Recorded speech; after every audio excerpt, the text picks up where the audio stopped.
बिस्मिल्लाहिर्रहमानिर्रहीम। अस्सलाम वालेकुम। उम्मीद करती हूँ आप सब खैरियत से होंगे। आज मैं आपके साथ ब्रेकफास्ट की बहुत यूनिक सी रेसिपी शेयर कर रही हूँ।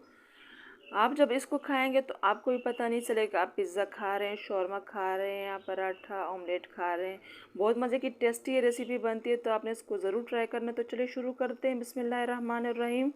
मैंने यहाँ पे 2 अंडे लिए हैं, नीम गर्म दूध लिए 1 गिलास, 1 चम्मच नमक है, आधा चम्मच जो है काली पिसी हुई मिर्च है, 2 चम्मच चीनी है, ईस्ट है 1 चम्मच खमीर। इन सब चीज़ों को इसमें शामिल कर देंगे और अच्छी तरह इसको मिक्स करेंगे ताकि जो चीनी है वो अच्छी तरह हल हो जाए। अब इसी में जो है मैंने मैदा लिया है, ये 4 कप मैदा है। आप आटा भी ले सकते हैं। इसी कप से मैंने इसको नापा, ये 4 कप मैदा है, वो भी इसमें शामिल कर देंगे और साथ ही 2 चम्मच जो है घी भी डाल देंगे। चम्मच से इसको मिक्स करेंगे। मैंने 1 गिलास जो है नीम गर्म दूध लिया और 1 गिलास नीम गर्म पानी लिया है। पूरा दूध मैंने शामिल कर लिया है। अब जो है इसी गिलास में मैंने जो है नीम गर्म पानी लिया है। अगर 1 गिलास को 4 हिस्सों में तकसीम करें तो मैंने 3 हिस्सा पानी डाला है, 1 हिस्सा नहीं डाला। बस इससे इतना ही इसमें पानी और दूध लगा है। अब इसको चम्मच से अच्छी तरह मिक्स करेंगे ताकि इसमें गुठली लम्स वगैरह ना हो। और इसको हमने जो है बहुत ज़्यादा पतला भी नहीं करना और गाढ़ा भी नहीं करना, वरना फिर जो है हमारे पराठे बनने में मुश्किल होगी, क्योंकि हमने इसमें फिर सब्जियां भी डालनी है। पानी मैंने इसमें शामिल कर दिए और जो है इसको अच्छी तरह मिक्स करेंगे। बस इतना ही है पानी इसमें डाला है और इसको थोड़ी देर के लिए किचन में रख देंगे। आप इसकी कंसिस्टेंसी देख लें कि हमने इसको इतना ही पतला करना है। इसमें गुठली लम्स वगैरह भी बिल्कुल नहीं है।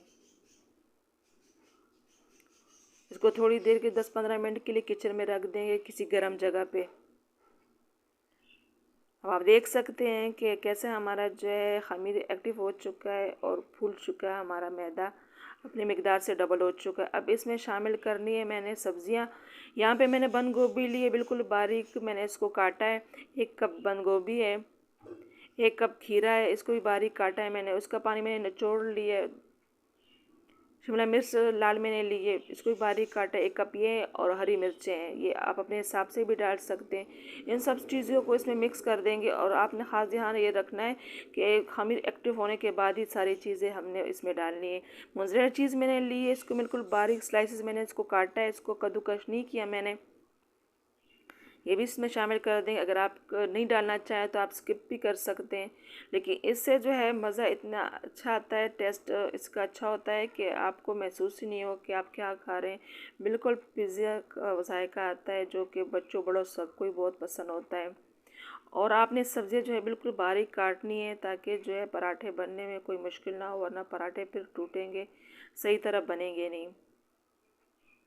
अब तवे को हमने लो फ्लेम पे गरम कर दिया। उसको थोड़ा सा घी से ग्रीस करेंगे और 2 चम्मच जो है मैंने ये बैटर डाला है। अगर आप मोटे बनाना चाहें तो 3-4 चम्मच भी डाल सकते हैं। मैंने 2 चम्मच डाले हैं और इसको अच्छी तरह फैला देंगे। इसमें मैंने जो मोज़रेला चीज़ डाली है तो उसको मेल्ट होने में भी टाइम लगेगा, तो टाइम बचाने के लिए मैंने जो है ये बारीक वो किए पतले बनाए हैं पराठे ये। और उसमें सब्जियां भी हैं तो वो भी फिर कच्ची होती है। अगर मोटे हम बनाएंगे तो वो सब्जियां फिर अंदर से कच्ची होती हैं। बहुत आसानी से आपके सामने बन रही है, कोई मुश्किल नहीं है। दोबारा वही स्टेप दोहराएंगे। आप देख सकते हैं कि कैसे आराम से ये सीख रहे हैं।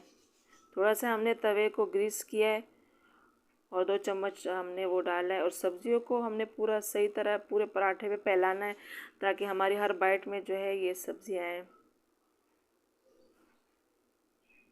लेकिन घी का वो हमने ज़्यादा नहीं रखना। घी हम कम डाला है क्योंकि जो है इसमें हमने चीज़ भी डाली है तो वो ज़रा फिर खाने में भारीपन महसूस होता है, तो आपने जो है कम घी डालना है इस पर। जैसे ऊपरी साइड सूखने लगे तो हमने इसको टर्न करना है। आप देख सकते हैं कि कैसे आराम से ये पक रहे हैं। तो माशाल्लाह हमारे पूरे जो है पराठे बन के तैयार हो गए हैं। अब मैं आपके सामने काट रही हूँ कि कैसे मज़े के बन रहे हैं। बिल्कुल ऐसे लग रहे जैसे ये पिज़्ज़ा है। अगर आप इसको बनाएंगे तो ब्रेकफास्ट में एक अच्छी चॉइस होगी आपकी। तो उम्मीद करती हूँ आज की रेसिपी आपको पसंद आई होगी। अगर पसंद आई है तो वीडियो को लाइक और शेयर करना ना भूलें। Thanks for watching.